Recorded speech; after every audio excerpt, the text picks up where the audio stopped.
রাসূল আকরাম সাল্লাল্লাহু আলাইহি ওয়াসাল্লামের ইন্তেকালের মাত্র 2 থেকে 5 বছরের মধ্যে তারা রোমান সাম্রাজ্যকে জয় করেছেন, পারস্য সাম্রাজ্যকে জয় করেছেন, ফিলিস্তিনকে জয় করেছেন, বাইতুল মুকাদ্দাসকে জয় করেছেন।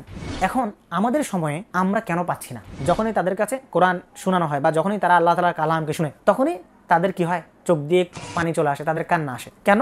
কারণ হলো কোরআনটাকে তারা আন্তরিকভাবে উপলব্ধি করছে, বুঝতে পারছে যে কিনা কোরআনকে কেন্দ্রীয় বানালো না, সে যদি এখন আশা করে যে সাহাবা আজমাইনের মতো সেও বিজয় লাভ করবে, তাহলে তার ভুল প্রসেস হবে। কারণ কি? কারণ সে কোরআনকে তো কেন্দ্রীয় বানায় ছিল। সাহাবা আজমাইন রাদিয়াল্লাহু তাআলা আনহুম কোরআনকে শোনার সাথে সাথে তাদের অন্তর বিগলিত হয়ে যেত, কোরআনকে শোনার সাথে সাথে তাদের চোখ ফেটে পানি আসতো, কোরআনকে শোনার সাথে সাথে তাদের গায়ের রং পরিবর্তন হয়ে যেত, কোরআনকে শোনার সাথে সাথে তাদের শরীর রোমাঞ্চিত, শিহরিত হয়ে যেত এবং তারা ভয় পেয়ে যেত।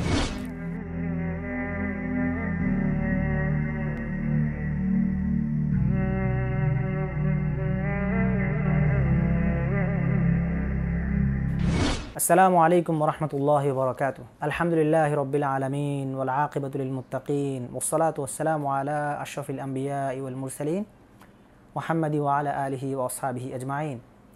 أما بعد فأعوذ بالله من الشيطان الرجيم. بسم الله الرحمن الرحيم. ألم يأن للذين آمنوا أن تخشع قلوبهم لذكر الله وما نزل من الحق ولا يكونوا كالذين أوتوا الكتاب من قبل فطال عليهم الأمد فقست قلوبهم وكثير منهم فاسقون. صدق الله العظيم.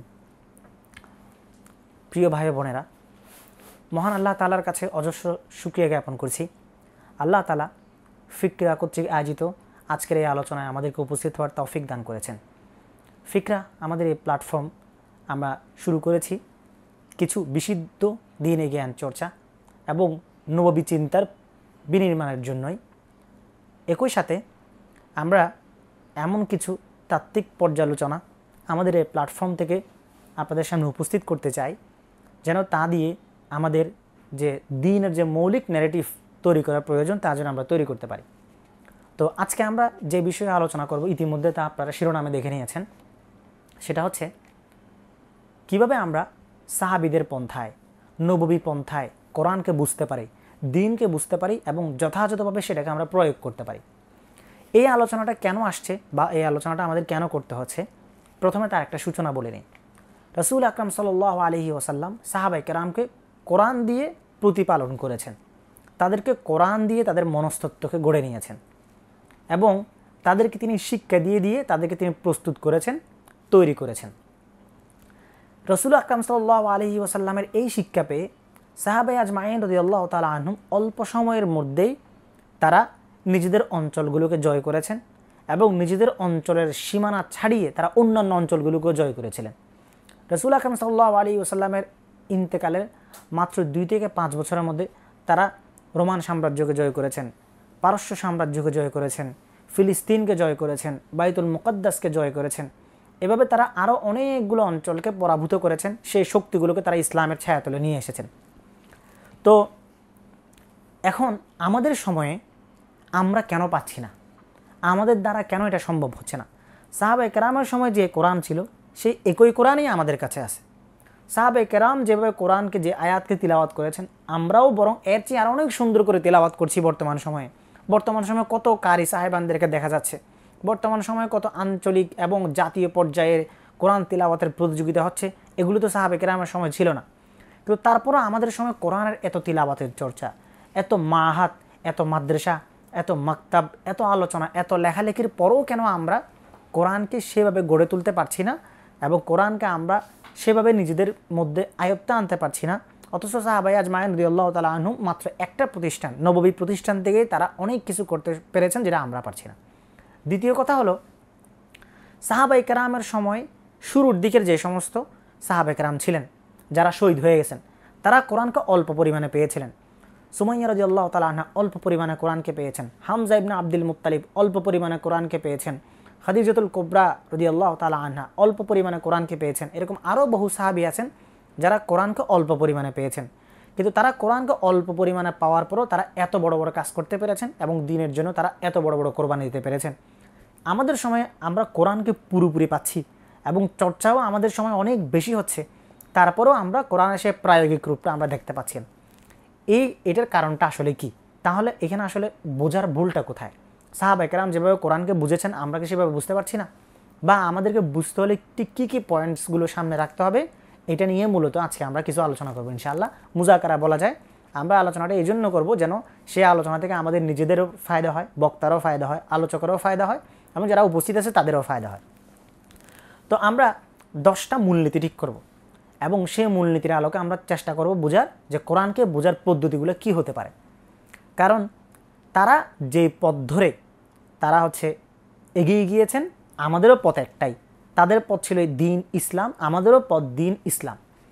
কিন্তু তাদের পথের বাঁকে বাঁকে যে মাইল ফলকগুলো ছিল, সেই মাইল ফলকগুলো ছিল বিশুদ্ধ, যার ফলে তারা সহজে গন্তব্যে পৌঁছে যেতে পেরেছেন এবং সঠিক মাইল ফলক তাদেরকে সহজে গন্তব্যে পৌঁছে দিয়েছে।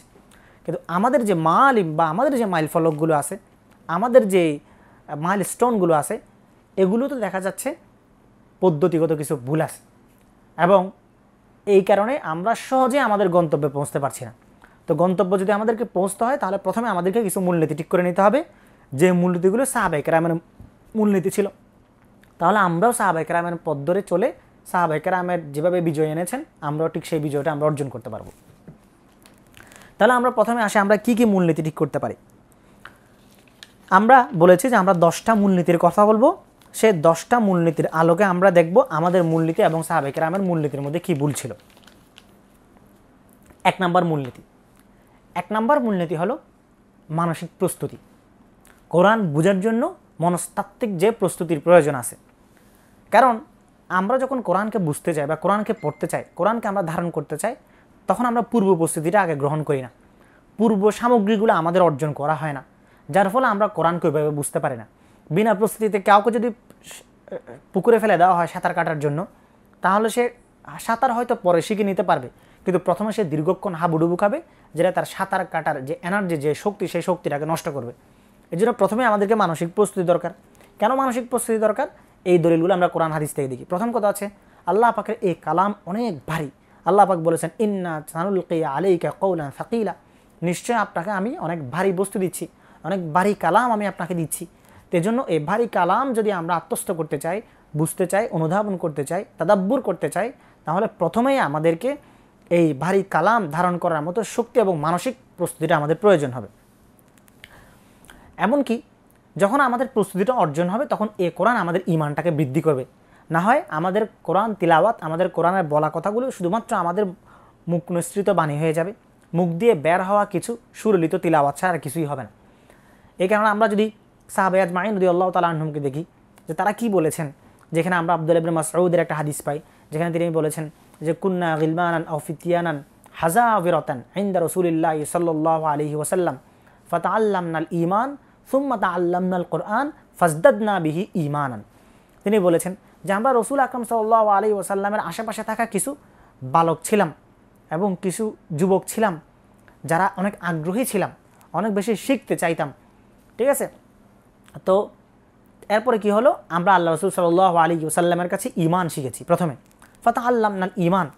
এরপর আমরা কোরআন শিখেছি, কোরআনের ইলম অর্জন করার পরে কি হয়েছে, ফাজদাদনা বিহি ঈমানান।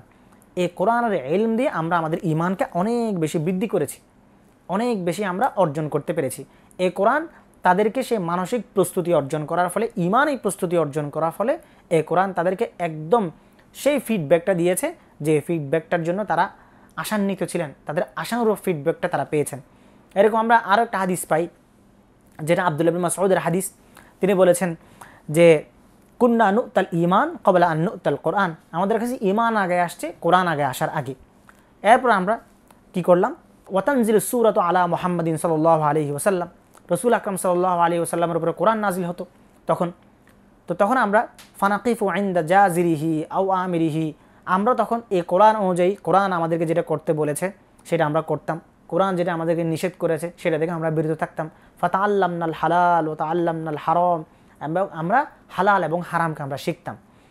তো যার ফলে কি হয়েছে, তারা কোরআনকে সেভাবে পেয়েছেন। এবং তিনি পরবর্তীতে রাসূল আকরাম সাল্লাল্লাহু আলাইহি ওয়াসাল্লামের পরে অন্যদেরকে নসিহত দিতে গিয়ে বলেছিলেন যে বর্তমান সময়ে এমন অনেককে আমরা দেখতে পাই বা দেখতে পাচ্ছি তোমাদের মধ্যে, যে কুনতু আরা রিজালান, যারা এমন কিছু লোককে আমরা দেখতে পাচ্ছি যারা ইয়াকরাউনাল কিতাব মিনাল ফাতিহা ইলা আখিরিহি, যারা কোরআনকে পড়ছে সূরা ফাতিহা থেকে শুরু করে শেষ পর্যন্ত পড়ছে, ওয়ালা ইয়াকিফু ইনদা জাজিরিহি ওয়া আমিরিহি, কিন্তু কোরআনের যেখানে তাদেরকে আদেশ করেছে সেই আদেশটা তারা অনুধাবন করছে না। কোরআন যাদেরকে যা কিছু নিষেধ করছে সেই নিষেধটাকে তারা ধারণ করতে পারছে না।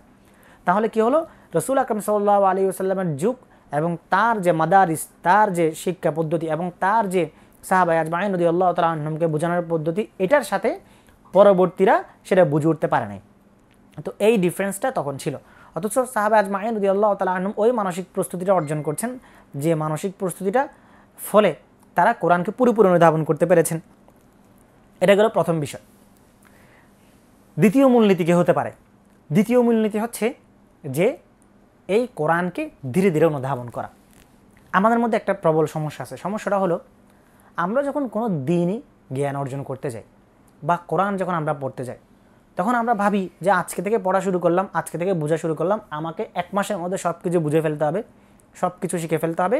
এরপর আমাকে কোথায় বসে যেতে হবে? ফেসবুকে বসে যেতে হবে, কোনো আলোচনায় বসে যেতে হবে এবং সেখানে সবাইকে ডেলিভার করা শুরু করতে হবে। অর্থাৎ ইলম শিখার আগেই কী হয়ে যাওয়া? আলিম বনে যাওয়া। তালিবুল ইলম যদি নিজেকে আলিম মনে করা শুরু করে, তালিবুল ইলম যদি তার ইলম শিকার রাস্তাটা পূর্ণ হওয়ার আগে সেই রাস্তা থেকে ছিটকে গিয়ে আলাদা করে ভিন্ন রাস্তা গ্রহণ করে, শিখানোর রাস্তা গ্রহণ করে, তখন তার কোরআন অনুধাবনের মধ্যে ভুলটা রয়ে যাবে। তো একইভাবে এজন্য কেন? এই কারণেই আল্লাহ তাআলা রাসূল আকরাম সাল্লাল্লাহু আলাইহি ওয়াসাল্লামের এই কোরআনটাকে ধীরে ধীরে নাজিল করছেন।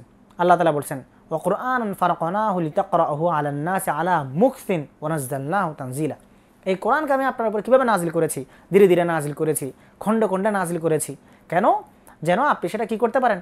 আপনি তাদের কাছে তিলাওয়াত করতে পারেন, তাদেরকে বুঝাইতে পারেন, তাদেরকে ভালো মতো আত্মস্থ করাইতে পারেন, কোরআনের ইলমটা তাদেরকে বোঝার মতো সময়টা দিতে পারেন। এরকম অনেক হাদিস আছে যেখানে বলা হয়েছে, ইবনে মাসউদ রাদিয়াল্লাহু তাআলার হাদিস, যিনি হচ্ছে আবু আব্দুর রহমান আস-সুলামি নামে একজন তাবেঈ ছিলেন। তিনি বলছিলেন যে সাহাবা আজমাইন রাদিয়াল্লাহু তাআলা আনহুর সিফাতটা কী ছিল? আন্নাহু লাম ইয়াকুন ইয়াতাজাওয়াজুনা 10 আয়াত। তারা 10টা আয়াতের বেশি কখনোই শিখতেন না যতক্ষণ না তারা সেই আয়াতের মধ্যে যে ইলম তাদেরকে দেওয়া হয়েছে সেই ইলম অনুযায়ী তারা আমল করেন নাই। অর্থাৎ 10টা আয়াত পুরোপুরি শিকার পরে সেই আয়াতের উপরে তারা কী করতেন? সেই আয়াতের মধ্যে আল্লাহ পাক কী বলছেন সেটাকে আগে ভালোভাবে অনুধাবন করতেন, এরপরে গিয়ে তারা ইলম শিখাতেন, এরপরে গিয়ে তারা এই আয়াতটাকে অন্যের কাছে পৌঁছাইতেন, তারপরে তারা অন্য 10টা আয়াত অর্জন করতেন। তাহলে মোট কথা আমরা কী বুঝলাম? যে জিনিসটা এখানে করতে হবে সেটা হচ্ছে এই কোরআনকে ধীরে ধীরে বোঝার চেষ্টা করতে হবে। প্রত্যেকটা জিনিসের গভীরে ঢুকে গভীরভাবে গবেষণা করে করে চিন্তা করতে হবে। শুধুমাত্র ঝটপট উল্টালাম আর চলে গেলাম, এটা করলে হবে না। এরকম আরও ঘটনা আছে যেখানে আব্দুল্লাহ ইবনে ওমর রাদিয়াল্লাহু তাআলা আনহু সূরা বাকারা বোঝার জন্য সময় নিয়েছিলেন 8 বছর। তিনি 8 বছর যাবত সূরা বাকারাকে পড়েছেন, গবেষণা করেছেন, তারপরে তিনি অন্য সূরার মধ্যে গিয়েছেন। এটা হচ্ছে দ্বিতীয় মূলনীতি। এবার তৃতীয় মূলনীতিতে আসি। তৃতীয় মূলনীতিটা কি? তৃতীয় মূলনীতি হচ্ছে বাস্তবতার সাথে কোরআনকে সমন্বয় করা। বর্তমান সময়ে আমাদের মধ্যে কোরআনের সাথে আমাদের বাস্তবতাকে সমন্বয় করার মতো ধৈর্য এবং কোরআন থেকে আমাদের বাস্তবতার সমাধান নেওয়ার অনুভূতিটা কমে গেছে। যার ফলে যারা রাজনৈতিক ইসলামের সাথে সম্পৃক্ত, অথবা যারা হচ্ছে রাজনৈতিক লেন্সে সব কিছু দেখতে চায়, অথবা যারা হচ্ছে শরিয়াকে গৌণ করে দেখতে চায়, তাদের বক্তব্য হলো যে ইসলামের মধ্যে কিছু কি এই যেটাকে বলা যায় মডারেশন বলা যায় বা মডিফিকেশন বলা যায়, এই জিনিসটা প্রয়োজন, কিছু পরিবর্তন প্রয়োজন। এবং কোরআনের জ্ঞান বা কোরআনের ইলমটা তৎকালীন সময়ের জন্য স্বাভাবিক ছিল, বর্তমান সময়ে এটা কিছুটা পরিবর্তনের প্রয়োজন আছে। অথচ আল্লাহ পাক এই কোরআনকে এমনভাবে নাজিল করেছেন যেটা প্রত্যেকটা জিনিসের সাথে সম্পৃক্ত। আল্লাহ পাক সূরা তাওবাকে যুদ্ধের সময় নাজিল করেছেন, সূরা যখন মক্কা বিজয় হয়ে গেছিল হুনাইনের যুদ্ধের সময় নাজিল করেছেন, সূরা আনফালকে আল্লাহ পাক বদরের সাথে মিলিয়ে নাজিল করেছেন। এভাবে আল্লাহ পাক এক একটা সূরাকে এক একটা ঘটনার সাথে সম্পৃক্ত করে নাজিল করেছেন। তো এই সম্পৃক্ততাটা, এখন প্রশ্ন আসতে পারে, এখন তো বদরের যুদ্ধ হচ্ছে না, এখন তো উহুদের যুদ্ধ হচ্ছে না, তাহলে আমরা হচ্ছে কীভাবে বলতে পারি যে এই মিলটা আমরা কিভাবে খুঁজে পাবো, বা আমরা কিভাবে এই মিলের উপরে আমরা সিদ্ধান্ত নিতে পারি যেখানে হচ্ছে এক একটা সময়ে এক একটা সূরা নাজিল হয়েছে, তো বর্তমান ঘটনাটা এখন হচ্ছে না, এখন কিভাবে নাজিল করতে পারি? তো আমরা বলতে পারি যে কোরআনের সূরাগুলোর সাথে যদি আমরা আমাদের বর্তমান সময়কে সম্পৃক্ত করতে চাই, তবে সেটাকে দুই ভাগে আমরা বিভক্ত পারি। দুইটা প্রকার এখানে আছে। প্রথম প্রকার কি? প্রথম প্রকার হচ্ছে যেটা সরাসরি কোনো ঘটনার সাথে সম্পৃক্ত, কিন্তু সেটা সব ক্ষেত্রে প্রযোজ্য। কিভাবে? যেমন হচ্ছে এই যদি আমরা বদরের কথা বলি, সূরা আনফালের কথা বলি, আল্লাহ পাক সূরা আনফালকে বদরের ঘটনার সময় নাজিল করেছেন। বদরের সাহায্যের কথা সেখানে বলেছেন, বদরে কি কি করতে হবে সেই দিক নির্দেশনা দিয়েছেন। কিন্তু বদরের মতো অবস্থা যদি আরও ঘটে, আরও হয়, তাহলেও সেখানেও একই হুকুমগুলো প্রযোজ্য হবে এবং একই শিক্ষা আমরা সেই বদরের সূরা আনফাল থেকে আমরা নিতে পারি। আর কিছু হচ্ছে অস্পষ্ট। অস্পষ্ট বলতে কীরকম, যেখানে আল্লাহ পাক যে সূরাগুলোকে নাজিল করেছেন সেই সূরাগুলোকে বা যে আয়াতগুলোকে নাজিল করেছেন এগুলোকে এক বৃহত্তর বাস্তবতার সাথে সম্পৃক্ত করছেন। এজন্য যখনই আপনি ওই বাস্তবতার আলোকে কোনো একটা অংশের সাথে আপনি সম্পৃক্ততা পাবেন, সাথে সাথে যদি আপনি কোরআনের কাছে ফিরেন তাহলে সমাধান পাবেন। এটার এক্সাম্পলটা কী হতে পারে? এটার এক্সাম্পলটা হচ্ছে সূরা ইউসুফ। সূরা ইউসুফের মধ্যে আল্লাহ পাক কী বলছেন? ওয়ালাম্মা বালাগা আশুদ্দাহু ওয়াস্তাওয়া আতাইনাহু হুকমান ওয়া ইলমা ওয়া কাযালিকা নাজজিল মুহসিনিন। এভাবে আল্লাহ পাক সূরা ইউসুফের মধ্যে আরও অনেকগুলো আয়াত বলেছেন যেখানে আল্লাহ পাক মুহাম্মদ সাল্লাল্লাহু আলাইহি ওয়াসাল্লামকে শিক্ষা দিয়েছেন, মুহাম্মদ সাল্লাল্লাহু আলাইহি ওয়াসাল্লামকে সবরের কথা বলেছেন, মুহাম্মদ সাল্লাল্লাহু আলাইহি ওয়াসাল্লামকে বিপদে আপদে ধৈর্য ধারণের কথা বলেছেন। তো সূরা ইউসুফটাকে আল্লাহ পাক এমনভাবে সাজিয়েছেন যেটা আমাদের, যদিও সেটা রসুল আকরাম সাল্লাল্লাহু আলাইহি ওয়াসাল্লামের সময়কার ঘটনা ছিল না, কিন্তু আল্লাহ পাক আগের ঘটনাটাকে রসুলের কাছে শুনিয়েছেন। কেন? যখনই আমরা এমন কোনো বিপদে পড়ব, এমন কোনো সময়ে পড়ব, তখন আমরা যখন কিসের কাছে আসবো, সূরা ইউসুফের কাছে আসবো, তখন আমরা সেই সমাধানটা পেয়ে যাব।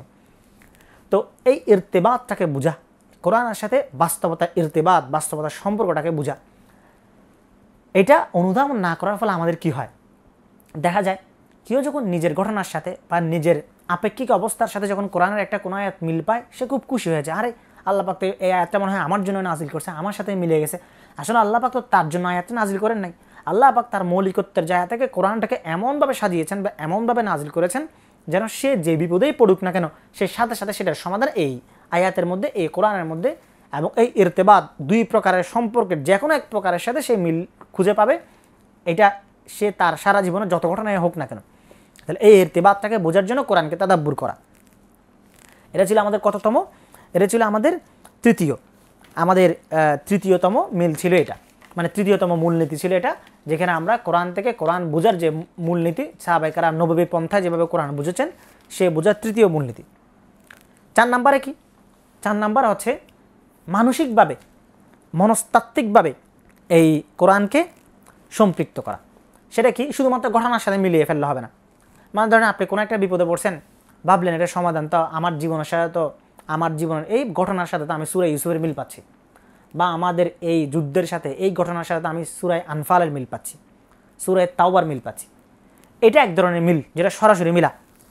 আরেকটা হচ্ছে অনুভব করা, কোরআন আমার কাছে কী চাচ্ছে সেটাকে অনুভব করা, কোরআন আয়াতগুলোর উপলব্ধিটা মনের মধ্যে ঢুকানো।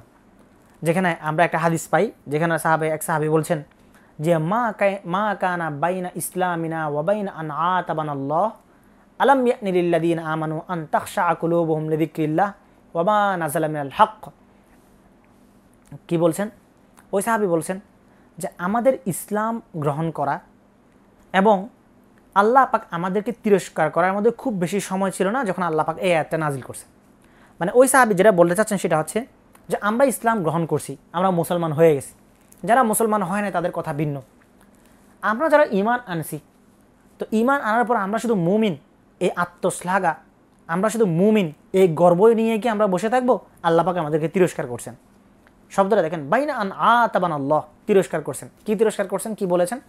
আলাম ইয়ানি লিল্লাযিনা আমানু আন তাখশা কুলুবুহুম লিযিকরিল্লাহ।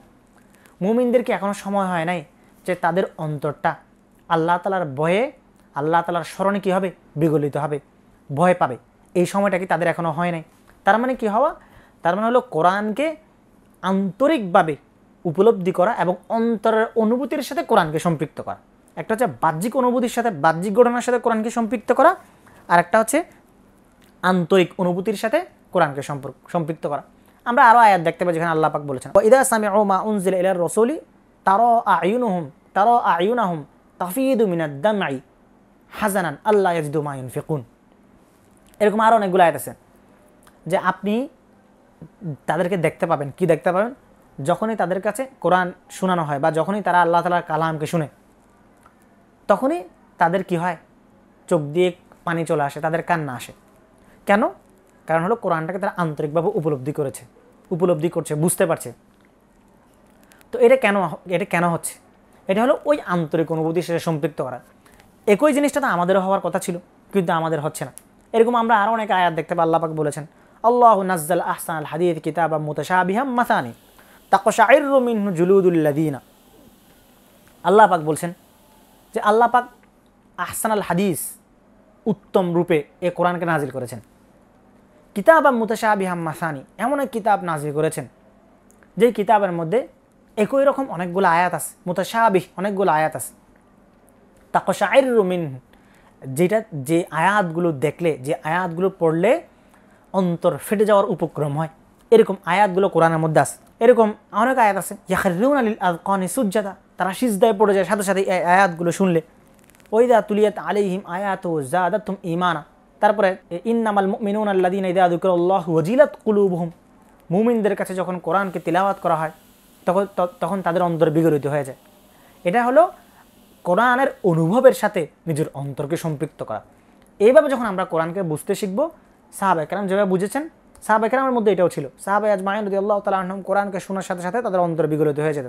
কোরআনকে শোনার সাথে সাথে তাদের চোখ ফেটে পানি আসতো। কোরআনকে শোনার সাথে সাথে তাদের গায়ের রং পরিবর্তন হয়ে যেত। কোরআনকে শোনার সাথে সাথে তাদের শরীর রোমাঞ্চিত, শিহরিত হয়ে যেত এবং তারা ভয় পেয়ে যেতেন। তো আল্লাহ পাক এই জিনিসটা আমাদের সামনে উপস্থাপন করেছেন। এরকম এটা হলো কোরআনকে আন্তরিকভাবে অনুভব করা। কোরআনকে আন্তরিকভাবে অনুভব করার ফলে কি হবে, এই কোরআনের অনুভূতিটা, কোরআন বোঝার উপলব্ধিটা আরও বেশি তরতাজা হবে এবং আরও বেশি জাগ্রত হবে। এটা ছিল 4 নাম্বার। এরপর আমরা 5 নাম্বার মূলনীতিতে যাই। 5 নাম্বার মূলনীতি হচ্ছে কোরআনের কাছে বারবার ফিরা, কোরআনের কাছে বারবার আসা এবং কোরআনের শব্দগুলো যেভাবে বারবার উচ্চারিত হয়েছে, কোরআনের অনুধাবনগুলো, কোরআনের অর্থগুলো, কোরআনের মর্মগুলো যেভাবে বারবার উচ্চারিত হয়েছে সেটার দিকে খেয়াল করা, সেটাকে বোঝার চেষ্টা করা। এরা 2 প্রকার। আল্লাহ পাক কোরআনের মধ্যে কিছু শব্দকে একাধিকবার উচ্চারণ করছেন, আরেকটা হচ্ছে কোরআনে কিছু মর্মকে একাধিকবার উচ্চারণ করছেন।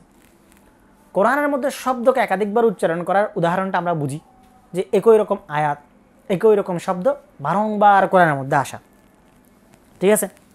আরেকটা হচ্ছে কোরআনের অনুভবটাকে, কোরআনের মর্মটাকে, আয়াতগুলোর মর্মটাকে আল্লাহ পাক বারবার করছেন। যেমন আমরা যদি দেখি, আমরা এর আগে একটা আয়াত পড়েছি, আল্লাহু নাজ্জাল আহসানাল হাদিস কিতাবাম মুতাশাবিহাম মাসানি, এখানে একটা মুতাশাবিহান শব্দ আছে।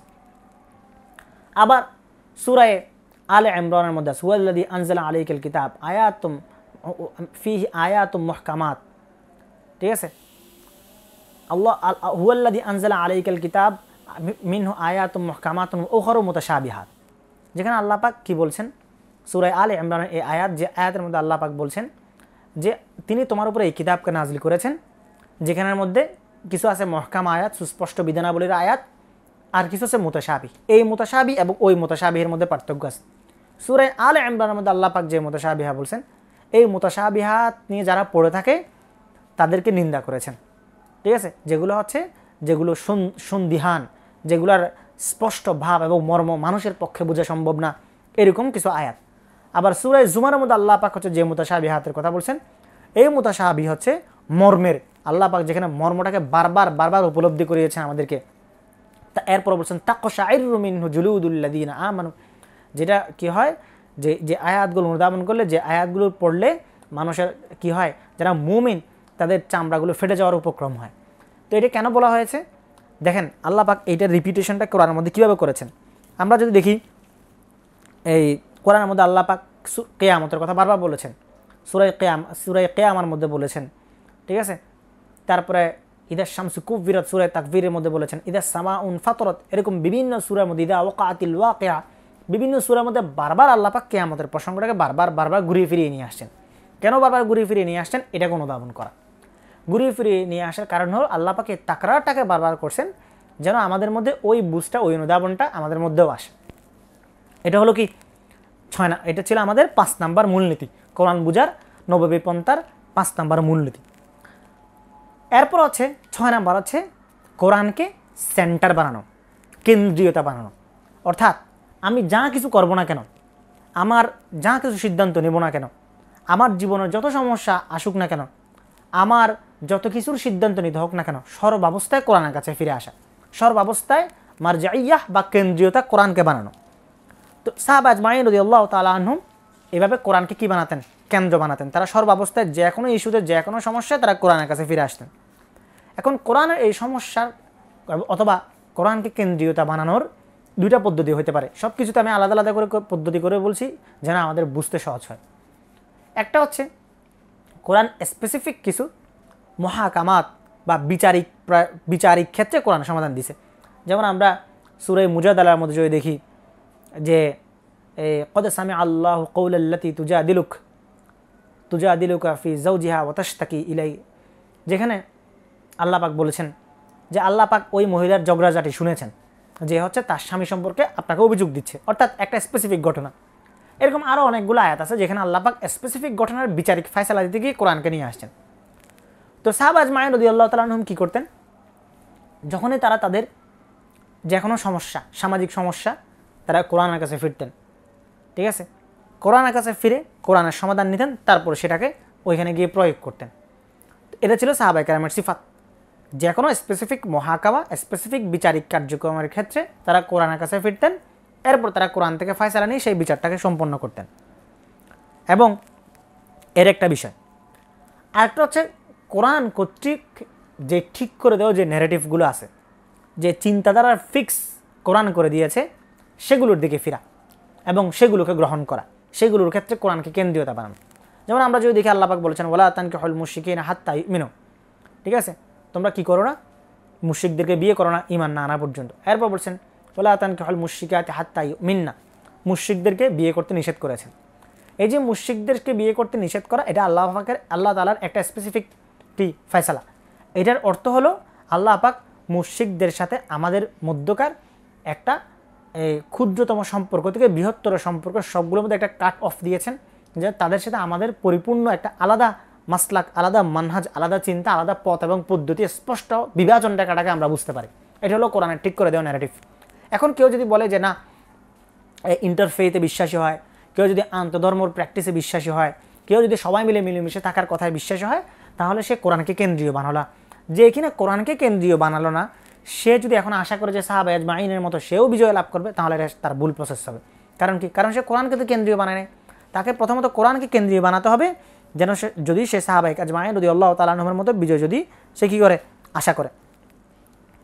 তারপর হচ্ছে যেমন ইহুদিদের ক্ষেত্রে আল্লাহ পাক এরকম ঠিক করে দিয়েছেন আনুমিনুলাকা ওয়াত্তাবা আকাল আরদালুন, যেখানে আল্লাহ পাক বলেছেন, মানে ও নবীদের ক্ষেত্রে বিভিন্ন মুশরিকরা এসে বলতো আনুমিনুলাকা ওয়াত্তাবা আকাল আরদালুন, যে আমি কি তোমার উপর ঈমান আনবো। মুশরিকরা এসে নবীদেরকে বলতো আমি কিভাবে তোমাদের উপর ঈমান আনতে পারি, যেখানে হচ্ছে তোমাকে কিছু হীন ইতর নিম্ন শ্রেণীর ব্যক্তিরা তোমাকে অনুসরণ করে। তো এই যে নবীদের সাথে মুশরিকদের যে দূরত্ব ছিল এবং তাদের নবীদেরকে বলা যে বক্তব্যগুলো ছিল, এই বক্তব্যগুলো দিয়ে আমাদেরকে আল্লাহ পাক চূড়ান্ত ন্যারেটিভ এবং চূড়ান্ত চিন্তাধারা ফিক্স করে দিচ্ছেন। এরকম আরও অনেক আয়াত আছে যেখানে ইহুদিরা বলেছে ক্বালু আন্না ইয়াকুনু লাহুল মুলক ওয়া নাহনু আহাক্কু বিল মুলক, কীভাবে তার কাছে রাজত্ব আসবে যেখানে আমরা রাজত্বের অধিক হকদার। অর্থাৎ সবসময় মুশরিকটা যে একটা গর্ব, অহংকার, হামবড়া ভাবের মধ্যে ছিল, যেটার কারণে তাদের ঈমান আল্লাহ পাক তাদেরকে নসিব করেন নাই। এই চিন্তাধারাগুলো আমাদের কাছে ফিক্স করে দিয়েছেন। এখন আমরা কিছুতে তাদের সাথে মেলামেশা করে একত্রে থেকে কখনোই আমরা এই চিন্তাধারা প্রতিষ্ঠিত করতে পারবো না, যেখানে আমরা বলতে পারবো যে এই চিন্তাধারার মধ্য দিয়ে তাদের সাথে মিলেমিশে আমরা কি করতে পারবো, দিনকে বিজয়ী করতে পারবো। অথচ দিনকে বিজয় করার জন্য আল্লাহ পাক একটা বিভাজনমূলক ন্যারেটিভ ঠিক করে দিয়েছেন, যেটা আমাদেরকে মাথায় রাখতেই হবে। এরপরে এই আল্লাহ পাক এরকম আরও কিছু ন্যারেটিভ আমাদেরকে চূড়ান্ত ন্যারেটিভ ঠিক করে দিয়েছেন। ওয়াইয়াউমা তাকুমুস সাআতু ইউকসিমুল মুজরিমুন, এরকম যখন কি হবে, এই কিয়ামত যখন সংগঠিত হবে তখন মুশরিকরা কসম করে বলবে, এরকম তাদের বক্তব্যগুলোকে আল্লাহ পাক আমাদের সামনে উপস্থাপন করে দিয়েছেন।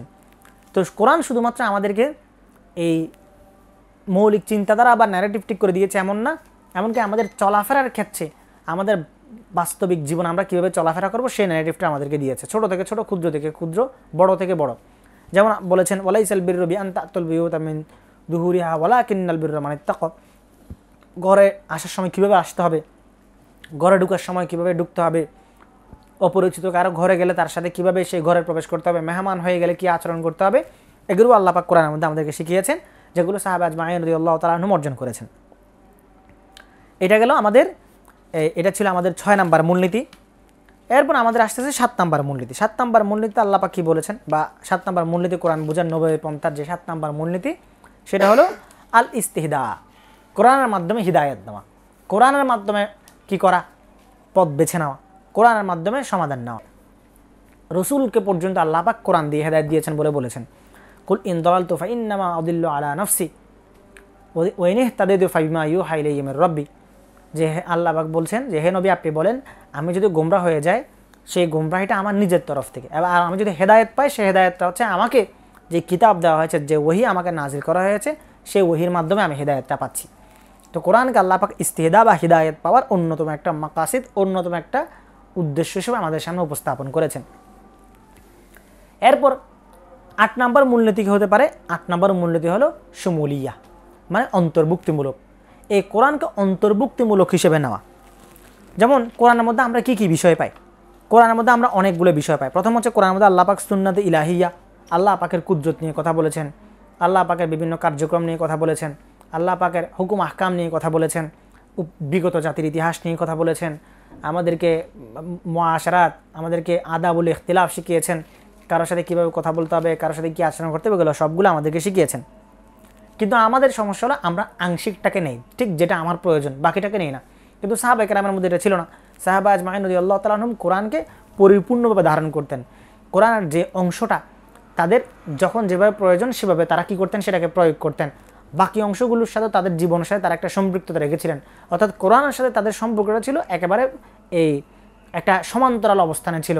তারা যেখানে কখনো তারা কোরআনের ঊর্ধ্বে উঠে যেতেন না বা কখনো তারা কোরআনের নিচেও নেমে যেতেন না, বরং তারা একটা সমান্তরাল অবস্থানে অবস্থান করতেন, যেখানে কোরআনের সাথে তাদের প্রাত্যহিক জীবনের, দৈনন্দিন জীবনের, রাজনৈতিক জীবনের, যুদ্ধ জীবনের সবগুলোর সাথে একটা কী পাওয়া যেত? অন্তমিল সে কোরআনের মধ্যে পাওয়া যেত।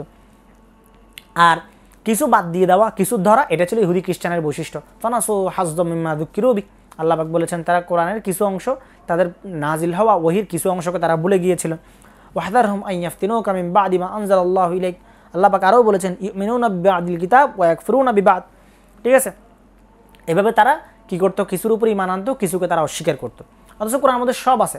আপনি দেখবেন যারা হচ্ছে অতি আক্ষরিকতাবাদী তারা হচ্ছে পুরোপুরি তাজকিয়া বা আধ্যাত্মিক বা পরিশুদ্ধি অংশটাকে বাদ দিচ্ছে। অথচ আল্লাহ পাক কোরআনের মধ্যে সেটা বলেছেন ওয়ালা ফাদলুল্লাহি আলাইকুম ওয়া রাহমাতুহু মা যাকা মিনকুম মিন আহাদিন আবাদা। আল্লাহ পাক আরও বলেছেন ওয়াল্লাযী বাআসা ফিল উম্মিয়িনা রাসূলাম মিনকুম ইয়াতলু আলাইহিম আয়াতিহি ওয়া ইউযাক্কিহিম ওয়া ইউআল্লিমুহুমুল কিতাবা ওয়াল হিকমা। অর্থাৎ আল্লাহ পাক তাজকিয়া, আত্মশুদ্ধি, পরিশুদ্ধি থেকে শুরু করে সমস্ত কিছুর একটা আমাদেরকে দিয়েছেন, ধারণা আমাদেরকে দিয়েছেন, যেন আমরা অন্তর্ভুক্তিমূলকভাবে কোরআনকে বুঝতে পারি এবং ধারণ করতে পারি। তাহলে কোরআনকে পড়ার সময় আমাদেরকে খেয়াল রাখতে হবে এই মূলনীতি, কোরআনকে অন্তর্ভুক্তিমূলক হিসেবে আমাদেরকে নিতে হবে। এরপরে আমরা আরও বলতে পারি এই কোরআন আমাদেরকে কি দিয়েছে, এই কোরআনের মধ্যে থেকে আমরা কি পাই।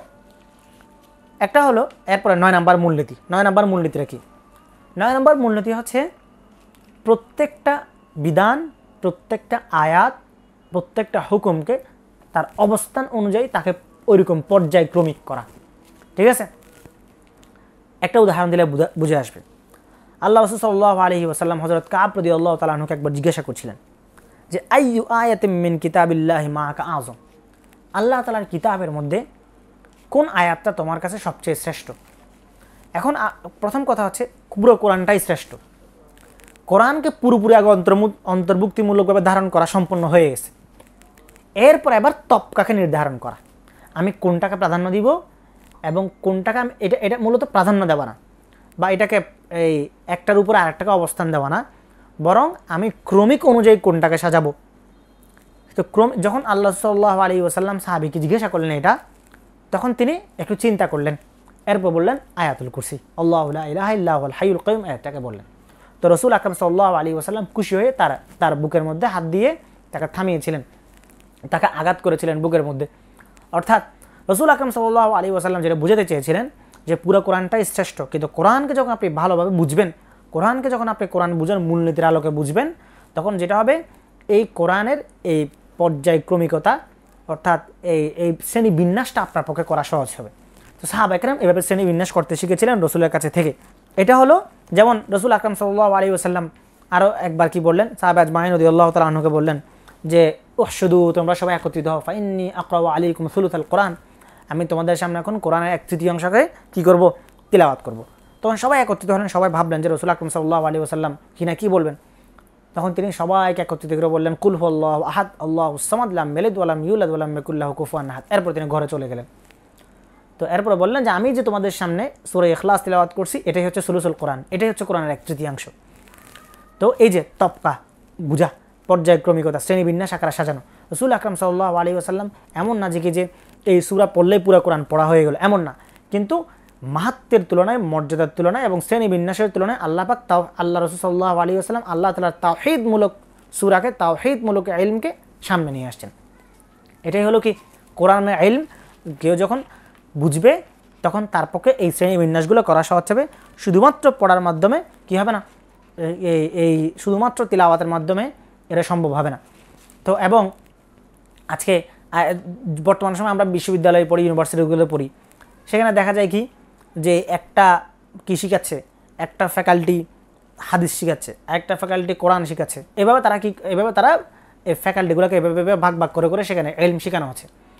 তো এই ইলমের ফলে এটা একটা আধুনিক সময়ের যে শিক্ষণ পদ্ধতি, এই শিক্ষণটা সুমুলিয়া বহির্ভূত বা অন্তর্ভুক্তিমূলক না। কিন্তু রাসূল আকরাম সাল্লাল্লাহু আলাইহি ওয়াসাল্লাম ও সাহাবীদেরকে যে ইলমটা শেখানো হয়েছিল সেটা ছিল পুরোপুরি অন্তর্ভুক্তিমূলক। তো কোরআনকে এভাবে অন্তর্ভুক্তিমূলক আকারে বোঝার পদ্ধতিটা আমাদেরকে আয়ত্ত করতে হবে। এটা হচ্ছে 9 নম্বর মূলনীতি। এবং সর্বশেষ 10 নম্বর মূলনীতি, যেটা 10 নম্বর মূলনীতি হচ্ছে যা কিছু শিখবো, যা কিছু পড়বো, যা কিছু বুঝবো সে অনুযায়ী আমলে নিয়ে আসা। ওই যে আমি একদম প্রথমে যে হাদিসটা বলেছিলাম যে আমরা কখনো 10 আয়াত শিখার পরে সেটার মধ্যে আল্লাহ পাক কী বলেছেন সেগুলোকে আমলে আনা ছাড়া কখনো আমরা পরের 10 আয়াতের মধ্যে যাই নাই। সাহাবা আজমাইন রাদিয়াল্লাহু তাআলা আনহুমের উপরে যা কিছু নাজিল হয়েছে, যেটা শুরুতে আবু আব্দুর রহমান আসসুলামের যে হাদিসটা বলেছিলাম যে ফানাকিফু ইনদা জাজিরিহি ওয়া আমিরিহি, যা কিছু বলা হয়েছে সেটাকে তারা আমল করতেন, এরপর তারা অন্যদিকে আগাতেন। তো এই 10টা মূলনীতি যদি আমরা মাথায় রাখতে পারি এবং সেভাবেই যদি আমরা কোরআনকে বুঝি, সেটাই হবে আমাদের কোরআন বুঝার নববী পন্থা, দিন বুঝার নববী পন্থা। এভাবে আমরা কোরআনকে বুঝলে, এভাবে আমরা কোরআনকে ধারণ করলে, অন্যদের মধ্যে কোরআনকে ঠিক এইভাবে পঠন, এইভাবে বোঝানোর পদ্ধতিটাকে যদি আমরা ছড়িয়ে দিতে পারি, তাহলে আমরা আশা করতে পারি আল্লাহ সুবহানাহু ওয়া তাআলা সাহাবা আজমাইন রাদিয়াল্লাহু তাআলা আনহুকে যেভাবে কোরআন বুঝিয়ে বিজয় দান করেছেন, একই রকম বিজয় আমাদেরকেও দান করবেন। এই জন্য প্রথমে আমাদের মাপকাঠি এবং মৌলিকত্বকে ঠিক করতে হবে। আল্লাহ সুবহানাহু ওয়া তাআলা আমাদেরকে যা কিছু শুনেছি তার উপর আমাদেরকে আমল করা এবং কোরআনকে সাহাবা আজমাইন রাদিয়াল্লাহু তাআলা আনহুর মতো বোঝার তৌফিক আমাদেরকে দান করুক। আজকের আলোচনা আমাদের এখানে সমাপ্ত, এখানে শেষ হচ্ছে। আমাদের পরবর্তী আলোচনার জন্য অগ্রিম দাওয়াত রেখে আজকের আলোচনা এখানে শেষ করছি। ওয়া আখিরু দাওয়ানা আলহামদুলিল্লাহি রাব্বিল আলামিন। আসসালামু আলাইকুম ওয়া রাহমাতুল্লাহি ওয়া বারাকাতুহু।